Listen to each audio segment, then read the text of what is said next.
आज मैं आपको 7 टिप्स देने वाली हूँ मिसकैरेज को प्रिवेंट करने के लिए। सबसे पहले ये बताऊं कि तकरीबन जो 80% मिसकैरेजेस है ना, वो फर्स्ट ट्राइमेस्टर में होते हैं। कि अगर आपका पहले एक मिसकैरेज हो चुका है तो पॉसिबल कॉजेज के बारे में आप खुद सोचें प्रेगनेंसी प्लान करने से। उससे मेरी मुराद क्या है, छोटी सी चीज भी है और बड़ी सी चीज भी है।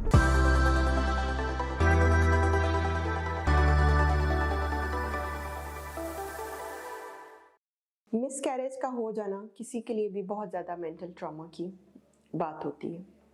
मैं जब भी सुनती हूँ मुझे खुद भी बहुत अफसोस होता है किसी के मिसकैरेज का। कोई भी बात शुरू करने से पहले एक बात क्लियर करना चाहती हूँ, अपनी फीमेल को भी ये बताना चाहती हूँ कि आपने ऐसा कुछ गलत नहीं किया जिसकी वजह से मिसकैरेज हो गया।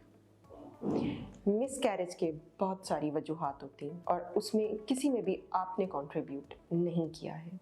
मेरा नाम है डॉक्टर तंजीला रहमान, मैं कंसल्टेंट गायनेकोलॉजिस्ट हूँ और आज मैं बात करूँगी कि आपको मिसकैरेज को प्रिवेंट करने के लिए कुछ टिप्स हूँ। आज मैं आपको 7 टिप्स देने वाली हूँ मिसकैरेज को प्रिवेंट करने के लिए। सबसे पहले ये बताऊं कि तकरीबन जो 80% मिसकैरेजेस है ना, वो फर्स्ट ट्राइमेस्टर में होते हैं। फर्स्ट ट्राइमेस्टर क्या होता है? 12 से 14 हफ्तों को हम जो इस दौरान का हमल होता है, शुरू से लेके 12 से 14 हफ्ते का, उसको हम कहते हैं फर्स्ट ट्राइमेस्टर या पहले 3 महीने प्रेगनेंसी के। तो ये फर्स्ट ट्राइमेस्टर मिसकैरेज की आज मैं बात करने लगी हूँ। इसमें जो 80% मिसकैरेजेस होते हैं वो क्रोमोसोमल डिफेक्ट्स की वजह से होते हैं। ठीक है, इसमें फीमेल्स का डायरेक्ट कोई कंट्रीब्यूशन नहीं होता, उसके बारे में हम लेटर ऑन बात करेंगे। ठीक है, चलिए टिप से स्टार्ट करती हूँ। पहली टिप ये दूंगी कि आप पॉसिबल कॉजेस के बारे में खुद सोचें कि अगर आपका पहले एक मिसकैरेज हो चुका है तो पॉसिबल कॉजेस के बारे में आप खुद सोचें प्रेगनेंसी प्लान करने से पहले। उससे मेरी मुराद क्या है, छोटी सी चीज भी है और बड़ी सी चीज भी है। जैसे आप सोचें कि मैं मेंटली प्रिपेयर नहीं थी शायद, ठीक है, मेरा वेट बहुत ज़्यादा था या मेरा वेट बहुत कम था या मुझे भूख के मसाइल थे या मेरे ऊपर स्ट्रेस बहुत था या फिर आपको मेडिकल डिसऑर्डर था जो कि पहले ऑप्टिमाइज ना हुआ। ठीक है, आप अपने जब जहन में एक पिक्चर बनाएंगे कि इस वजह से, तो आप फिर उसको ओवरकम करने की कोशिश करेंगे। आप पहले अपने आप को सॉर्ट आउट करें कि क्या ये प्लान प्रेगनेंसी थी, नहीं थी, इसमें क्या क्या वजूहात हो सकते हैं। जब आप थोड़ी सी पिक्चर अपने जहन में बना लें तो मेरी सेकंड टिप पर आ जाएं। Test, don't guess. जब आपको शक है किसी चीज़ का कि ये बात थी तो उसको टेस्ट कर लें, गेस मत करें। तो आप अपने डॉक्टर के पास जाएं और अपने आप की टेस्टिंग करें। टेस्टिंग में क्या होगा, उसमें आपके पॉलीसिस्टिक ओवरी का सारा वर्कअप होगा, आपके हार्मोन्स होंगे जैसे थायराइड हार्मोन, प्रोलैक्टिन, फिर क्रोमोसोमल स्टडीज हो सकती हैं, फिर उसके बाद आपका क्लॉटिंग फैक्टर्स को देखा जा सकता है।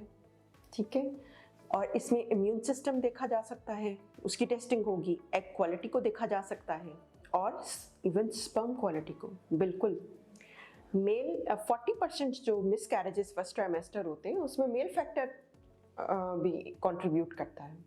ठीक है, तो both partner should be tested. इसके बाद मैं आपको थर्ड टिप देती हूँ। थर्ड मेरी टिप ये है कि आप हर सिस्टम को अपने को चेक करें।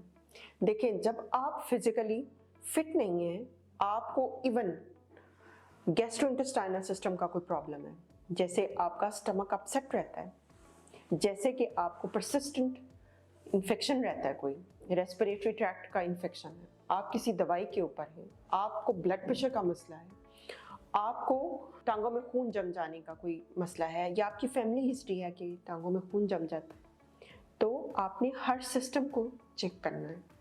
जब आप डॉक्टर के पास जाएंगे तो आपका डॉक्टर आपके हर सिस्टम को चेक करे। अच्छा जी, फोर्थ टिप ये है, क्लीन अप योर डाइट।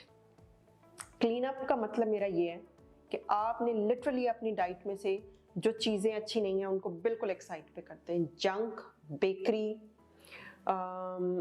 जो बॉटल्स वगैरह हैं, बेवरेजेस हैं और जो कैंड फूड है, ये सब अपनी डाइट में से हटा दें। ठीक है।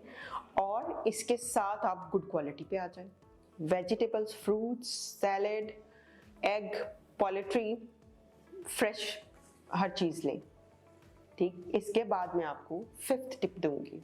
5th टिप में ये है कि आपने अपनी लाइफ में से टॉक्सिन्स जो है ना वो रिमूव कर देंगे। टॉक्सिन्स से मेरी मुराद क्या है? जो आपके डाइट के अंदर टॉक्सिन्स हैं, जो आपके इस्तेमाल की चीज़ों के अंदर टॉक्सिन्स हैं, जो डिटर्जेंट है उसमें टॉक्सिन है, जो आप परफ्यूम्स यूज़ करते हैं उसमें टॉक्सिन्स हैं, इन सब को अवॉइड करें। एक सिंपलर लाइफस्टाइल ऑप्ट करें, ठीक है। अपनी जो 6th है मेरी टिप, उसमें यह है कि आप अपने लाइफस्टाइल को हेल्दी लाइफस्टाइल में ले जाएं। अपने स्लीप को पूरा करें, अपनी डाइट को इम्प्रूव करके फिर आप मॉडरेट एक्सरसाइज को, कंसिस्टेंट मॉडरेट एक्सरसाइज अपनी उसमें लेकर आएं, जिसमें यह है कि आप मॉडरेट वॉक कर सकते हैं 40 to 45 मिनट्स की पर डे, ठीक। उसके बाद जो 7th टिप है वो है सीक फॉर हेल्प, कि आप इन सब चीज़ों के साथ, और अगर आपका मिसकैरेज हुआ है तो आप अर्ली हेल्प सीख करें, कोई सपोर्ट ग्रुप ज्वाइन कर लें, जिसकी वजह से आपको फ़ायदा हो सकता है। जो आप डॉक्टर चूज़ करें वो ऑथेंटिक और वेल ट्रेन्ड डॉक्टर चूज़ करें।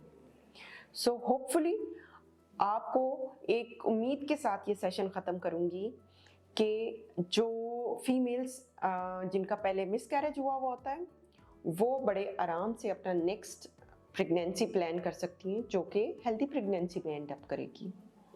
मेरी इन टिप्स के ऊपर अमल कीजिए और इसको शेयर कीजिए। Thank you.